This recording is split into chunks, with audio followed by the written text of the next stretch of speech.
സഹകരണ ബാങ്കിലെ അഴിമതി തുറന്നുകാട്ടിയ യുവാവിന് മർദ്ദനം. സ്ഥിര നിക്ഷേപം നടത്തിയവർക്ക് പണം നൽകിയില്ലെന്ന് പറഞ്ഞതിന്റെ പേരിലാണ് അക്രമം. വലക്കാവ് സ്വദേശി രതീഷിനാണ് മർദ്ദനമേറ്റത്.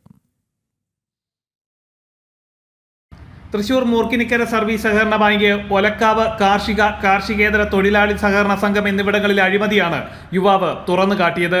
സഹകരണ ബാങ്കിൽ സ്ഥിര നിക്ഷേപമുള്ള തന്റെ സുഹൃത്തുക്കൾക്ക് ചികിത്സാ ആവശ്യത്തിനായി പണം തിരികെ ചോദിച്ചപ്പോൾ നൽകാതിരുന്ന ബാങ്കിനെതിരെ സമൂഹ മാധ്യമത്തിലൂടെ പ്രതികരിച്ചതിനാണ് രതീഷിന് മർദ്ദനമേൽക്കേണ്ടി വന്നത്.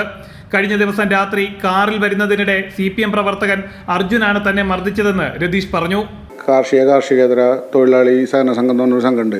അപ്പോൾ അവിടെ 2 സ്ഥലത്ത് എൻ്റെ കൂട്ടുകാർക്ക് ചികിത്സയ്ക്കും അതുപോലെ തന്നെ ഒരാൾ ഗൾഫിലാണ്. അവിടുന്ന് ആൾ ഫണ്ട് നിക്ഷേപിച്ചിരുന്നതാണ്.